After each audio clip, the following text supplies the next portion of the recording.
Bismillahirrahmanirrahim. Assalamu alaikum warahmatullahi wabarakatuh. This is a brief presentation on CMS, which is the system that underlies the Khudaam website. Since the Khudaam website was rewritten, it now uses content management system, which effectively allows anyone with little or no programming knowledge to come on and actually start adding and removing and modifying content on the Khudaam website. With that brief introduction, I'm going to jump right into using CMS and showing you how it interacts with the Khudaam website and how you can start modifying it as I mentioned earlier. So I'm going to open up a new window and go over to cms.khudaam.org.uk. You'll see it's asking me for a username and password. Of course, we'll need to authorize anyone using CMS. So if you don't already have a login and password, you can email web@khudaam.org.uk requesting this and for what purpose you need it. For example, if you're a guide or if you're a local Ishad secretary or a department head. I'm going to use a test account I created earlier.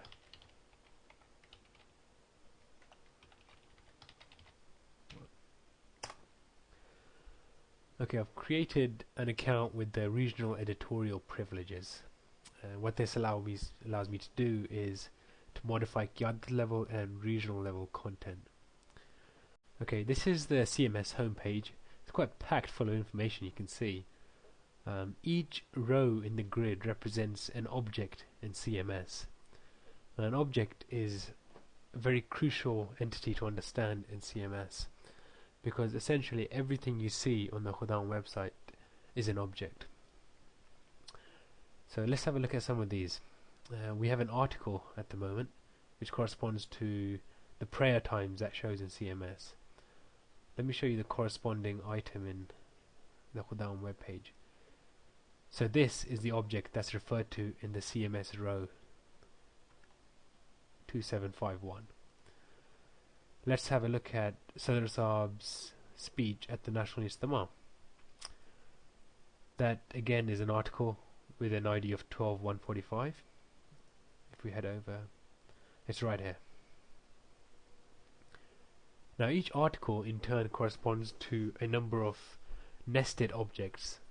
So for instance, we have an image on the left, we have a headline, and we have some text. We call this teaser text because it gives some information about what the article will be about. Let's go back to CMS. The main types of CMS objects to understand, and the ones you'll be using most frequently, are article, image, and site structure. There are a number of other types for more sophisticated scenarios, but I'll save those for a future advanced presentation. I'll briefly go over these three types of CMS objects now. An article is essentially some text, perhaps some images, and some download links, maybe to a PDF or another article. And this is the most prevalent type of CMS object, and it's the one you'll most likely be creating most. Image is self-explanatory. They're represented by an object in CMS, just like everything else. And a site structure is something I'll come on to later in the navigation piece of this presentation. But for now, it's important to know it's a given place on the site. So for example, we would have each of these would be a site structure, and the homepage itself is a site structure. Each of these menu items is a site structure, so it's somewhere where you can place any number of items, any number of articles. Before I create an article, I'd just like to go over some of the navigation in the CMS. So all we've seen so far is this homepage where we have a number of CMS objects in a grid, and we can always access this from anywhere in the CMS by just clicking on this CMS home image. We can create any of the simple or complex objects types we've seen. So for example, we have article and image, which we've seen.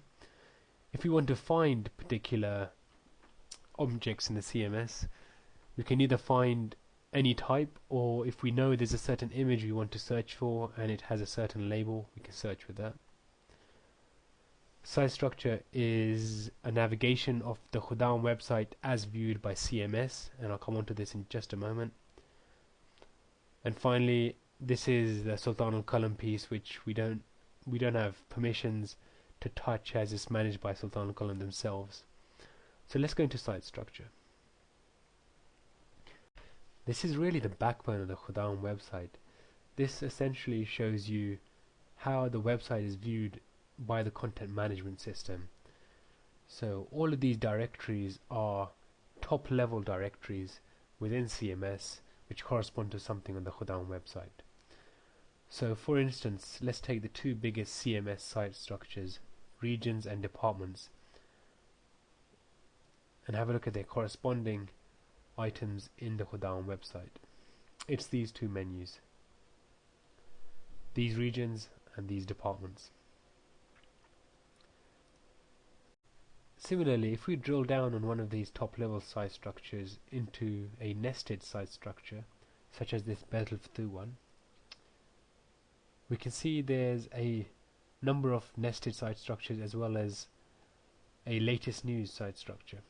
So let's have a look at what this corresponds to in the Khudaam website.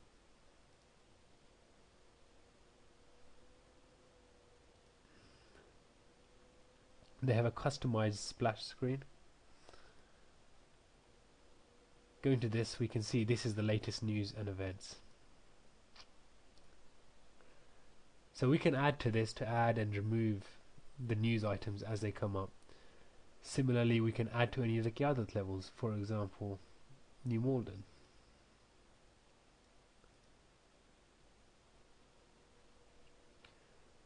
Now, while CMS allows us to add and remove this type of content, there are certain restrictions on what we can do in the site structure. I can't add new site structures and I can't remove existing site structures.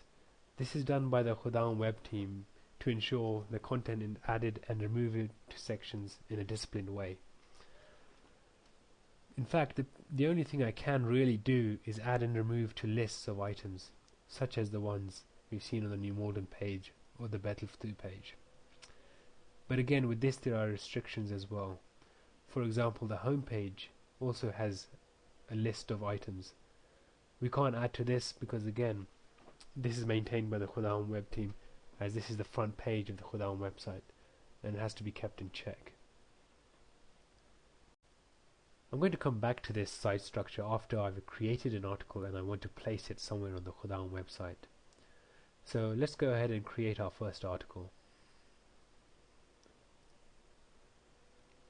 Now there's a number of fields that need to be populated, so let's go over these before we do that.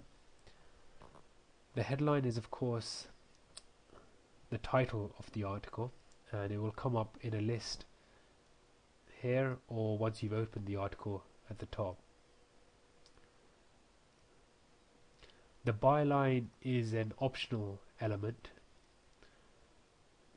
This corresponds to the author of the article, so in this case it was Sadr Sahib. The date of the article was written, and this will be prefixed by a published on text. Now the teaser image object ID is the image that appears once the article is displayed in a list. Similarly, the main object ID is the ID of the image once the article has been opened. Notice that these are both optional, there is no red star next to them. The teaser is, as I explained at the beginning of the presentation, just this text to give a hint about what the article will be about. And the body is exactly that. I'm going to fill in these fields with a fictional event.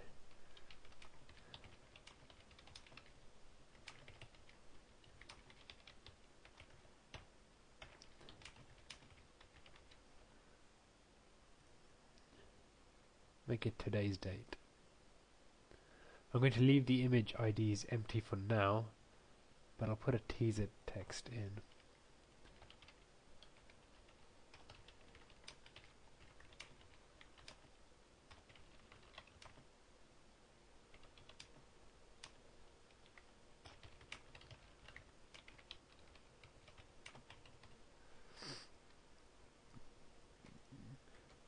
and the main text will be along the same lines.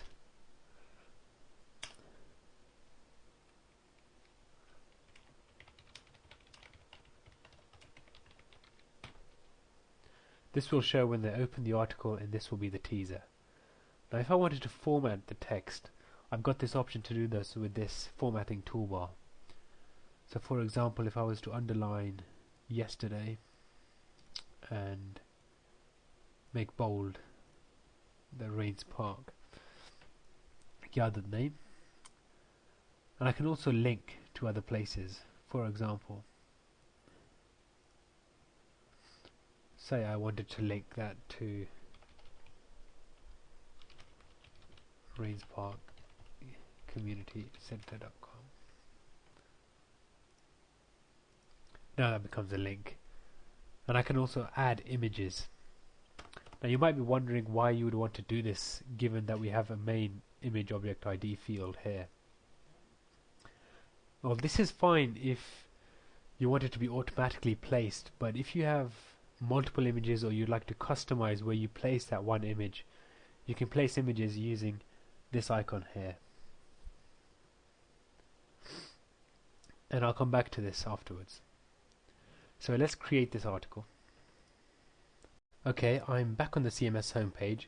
I can see this article was added successfully, and it's come up as the latest one in this grid. The audit details are as expected, the date of today and now, and the login ID of whoever created the article. And it's sitting as unproofed. Currently there's a hazard icon. It has to go through the proofing team yet before it can be made live. One very crucial thing to note about this article, and in fact all articles you create, is that initially they will just be created on the CMS. They will not display anywhere on the Khudaam website. They are merely items on the CMS. For anything to appear on the Khudaam website itself, it has to be added to the site structure. So before I do that though, I'd like to add some images to the article. If I go back in, I can remind you that there are currently no teaser or main images.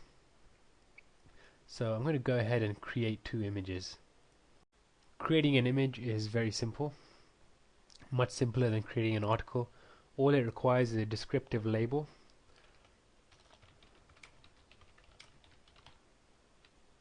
and I'm going to use a label of Qiyadhat Rains Park teaser image.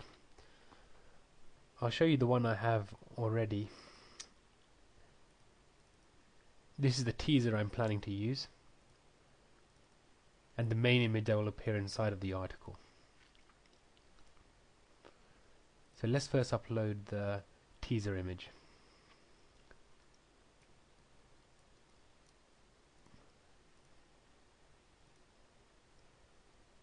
Okay, it was uploaded successfully,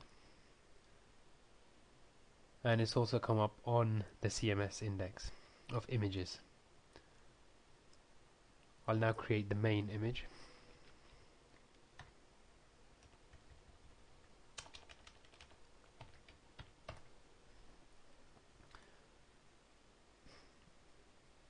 Again, it's sitting on my desktop, the large version,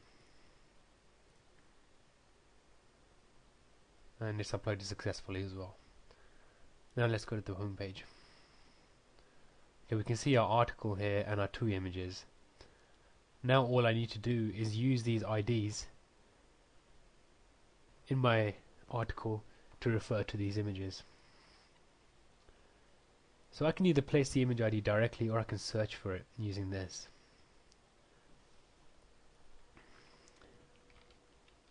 I have it right here. Let's search for Qiyadhat Rains Park to see what comes up.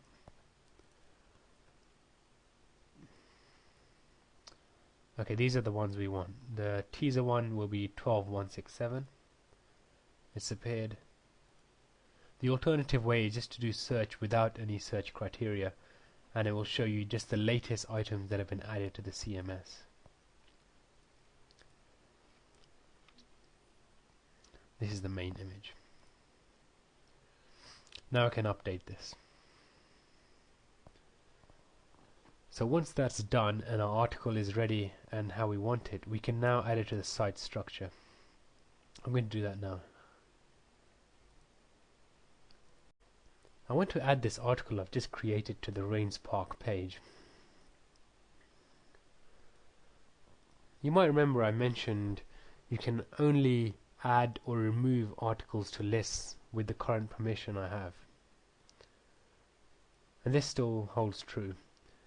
To do this, I just left click on the Rains Park site structure and I click on the schedules icon. Now currently there's nothing on this Rains Park page. Let's have a look at what it looks like on the Khuddam web page.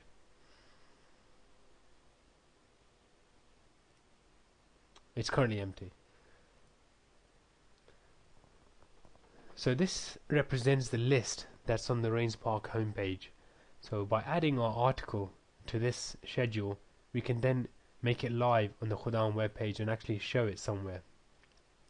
Let's do that now by using add new.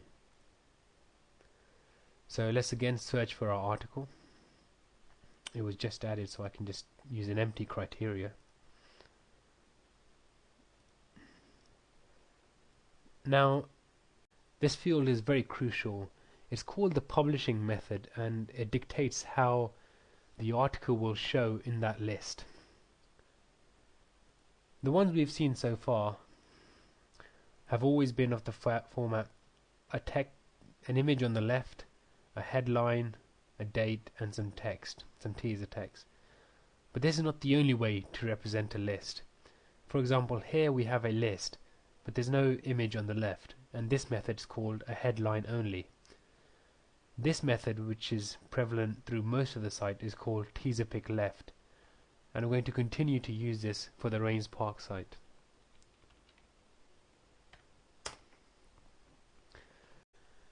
The start and end dates dictate when the article will show on the Khuddam website. So it's automatically set to 20 years, so it's pretty much going to be there indefinitely. And for 99% of cases this can be left as is.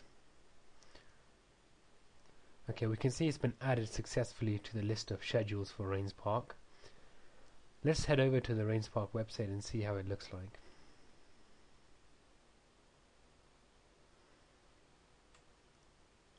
There's currently nothing here. There's typically 3 reasons for why an article which has been created on CMS doesn't appear on a page. And we'll go through these one by one, and when you're troubleshooting I suggest doing the same. First of all, it should be somewhere on the site structure. Now we've just added it, but we can double check by going to the site structure and Rains Park and the schedules list, and sure enough it's here. So this is fine. The second reason is its proofing state. Let's go to the home page. Now the article is sitting as unproofed, and so are the images. Now these need to go through proofing before the article will be made live on the website. To do this, to proof articles, you would email proofing@khuddam.org.uk, and to proof the images you would email design@khuddam.org.uk. These emails will come up at the end of this presentation. Once these objects have been proofed by their respective teams, these icons will look like this. Now with all these items proofed, we can go over to the Rains Park Qiyadat homepage and try refreshing it, see if it comes up now. And it hasn't. So the third reason why an article may not appear on the website as you might expect is because the website is heavily optimized, so it always appears fast. And one of the side effects of this is that adding articles can take up to 45 minutes to an hour. In most cases they'll take a lot less time than that, but in case that you see that it doesn't come up within a few minutes, that's one of the reasons. If you need it any earlier than that, you can always email web@Khuddam and we can push it through if it's urgent, or if you just like to see it earlier. Okay, I've waited a few moments. If I now try and refresh the Rains Park homepage, I can see the article is now there. It has my teaser image, my headline, date, and my teaser text. Let's go into this. Okay, we can see our date and our author. It also has the text replaced with the correct formatting, and that URL we placed. Now if I wanted to modify this, I can again go back to the CMS, find my article, and start tweaking it by using this pencil icon. However, because it's currently sitting as proofed, I can't modify this and have it republished to the Khuddam website, as it would make the whole proofing process pointless. Instead, what I need to do is to have it unproofed, make my changes, and then have it reproofed. This is quite a lot of work, so as much as possible try and avoid this and get it right the first time. But if it does happen that you need to edit an article or an image or any other type, just email web@Khuddam requesting that. I'm going to ask to have this unproofed, and it will appear unproofed with a hazard icon. I want to actually replace the main image, so let me first create another image. I'm going to call it main image 2, and the one I want to replace it with is this one.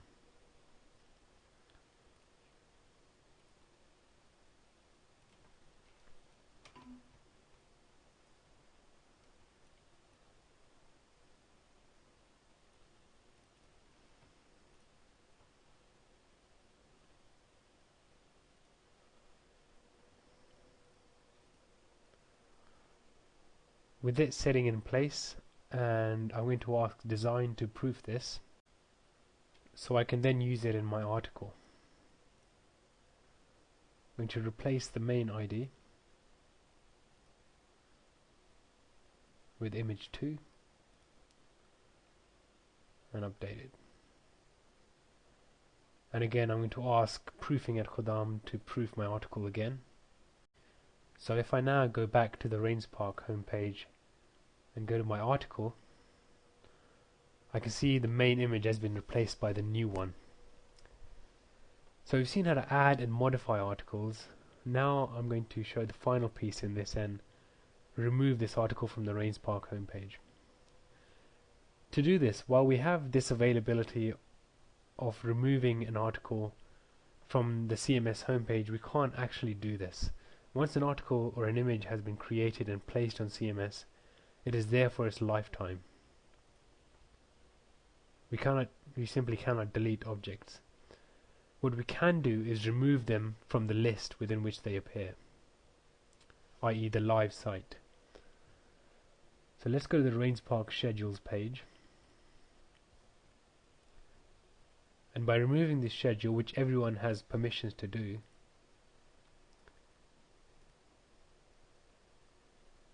the schedule is now deleted and off the Rains Park page. Again, we might have to wait a few moments for that to change to appear on the Khuddam website.